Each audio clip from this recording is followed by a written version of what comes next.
திமுக அமைச்சர் துரைமுருகன் அவரது மகன் எம்பி கதிர் ஆனந்தை குறிவைத்து நேற்று காலை அமலாக்கத்துறை அதிகாரிகள் சோதனையை ஆரம்பித்தனர். காட்பாடி காந்தி நகரில் உள்ள துரைமுருகன் கதிர் ஆனந்த் வீடு, அவர்களுக்கு சொந்தமான கிங்ஸ்டன் கல்லூரி, அவர்களுக்கு நெருக்கமான பூஞ்சோலி ஸ்ரீனிவாசன் வீடு, அவரது உறவினரின் சிமெண்ட் ஃபேக்டரி உள்ளிட்ட இடங்களில் இந்த சோதனை நடந்தது.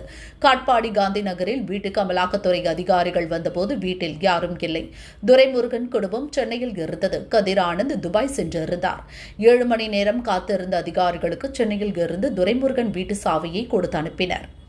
துரைமுருகன் அவரது மகனின் பிரதிநிதிகள் முன்னிலையில் வீட்டை திறந்து அதிகாரிகள் சோதனையை ஆரம்பித்தனர். இந்த சோதனை நள்ளிரவு 1:30 மணிக்கு முடிந்தது. பூஞ்சோலை ஸ்ரீனிவாசன் தொடர்புடைய இடங்களில் நடந்த சோதனையும் முடிந்தது.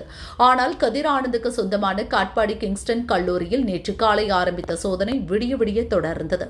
இன்று மாலையான பிறகு முடியவில்லை. 36 மணி நேரமாக அதிகாரிகள் தொடர்ந்து சல்லடை போட்டு வருகின்றனர். இதற்கிடையே கிங்ஸ்டன் கல்லூரிக்கு SBI வங்கிக்கு சொந்தமான வெள்ளை நிற வேன் ஒன்று வந்தது. பணம் என்னும் இயந்திரங்களுடன் வங்கி ஊழியர்களும் வந்திறங்கினர். சிறிது நேரம் கழித்து அதே வேனில் வங்கி ஊழியர்கள் சென்றனர். இதுபற்றி விசாரித்த போது கல்லூரியில் பெரிய அளவில் பணம் சிக்கியதாகவும் அதை SBI வங்கியில் அமலாக்கத்துறை கணக்கில் வரவு வைத்து இருப்பதாகவும் அதிகாரிகள் வட்டாரம் கூறியது. இருப்பினும் கைப்பற்றிய பணத்திற்கு உரிய கணக்கை கல்லூரி நிர்வாகம் காட்டினால் அந்த பணத்தை திருப்பிக் கொடுக்க வேண்டும். எனவே இப்போதைக்கு கைப்பற்றிய பணம் எவ்வளவு, அது முறைகேடாக வந்த பணமா என்பது பற்றி சொல்ல முடியாது என்றனர். அதேபோல் பூஞ்சோலை முருகன் தொடர்புடைய இடங்களில் நடந்த சோதனையிலும் பணம் சிக்கியது. அவரது வீட்டில் இருந்து 28 லட்சம் ரூபாயை அமலாக்கத்துறை அதிகாரிகள் கைப்பற்றியதாக கூறப்படுகிறது. துரைமுருகன் வீட்டில் சோதனை செய்தபோது அவரது அறை மற்றும் அவரது மனைவி சாந்தகுமாரி அறையை திறக்க சாவி இல்லை.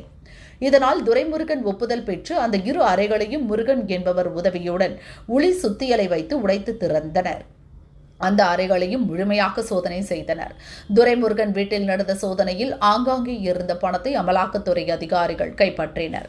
மொத்தம் 8 லட்சம் ரூபாய் கிடைத்தது. ஆனால் துரைமுருகன், அவரது மனைவி கதிர் ஆனந்த், அவரது மனைவி வருமான வரி செலுத்துகின்றனர். ஒரு நபர் 2 லட்சம் ரூபாய் வரை கையிருப்பில் பணம் வைத்துக் கொள்ளலாம் என்பதால் அந்த பணத்தை இருந்த இடத்திலேயே மீண்டும் அதிகாரிகள் வைத்துவிட்டனர். 2019 லோக்சபா தேர்தலின் போது வருமான வரித்துறை நடத்திய ரெய்டில் துரைமுருகன், கதிர் ஆனந்த் வீட்டில் இருந்து 10.5 லட்சம், அவர்களது ஆதரவாளர் பூஞ்சோலி ஸ்ரீனிவாசன், தாமோதரன் தொடர்புடைய இடங்களில் இருந்து 11.5 கோடி கைப்பற்றப்பட்டது. அப்போதுதான் வேலூர் தொகுதி திமுக வேட்பாளராக முதல் முறையாக கதிர் ஆனந்த் களம் இறங்கியிருந்தார். பணம் கைப்பற்றப்பட்டதால் அந்த தேர்தல் ரத்து செய்யப்பட்டது. இவ்வளவு பணம் கைப்பற்றப்பட்டது தொடர்பாக அமலாக்கத்துறை அதிகாரிகளும் விசாரணையை ஆரம்பித்தனர். அதன் தொடர்ச்சிதான் இப்போது நடக்கும் ரெய்டு.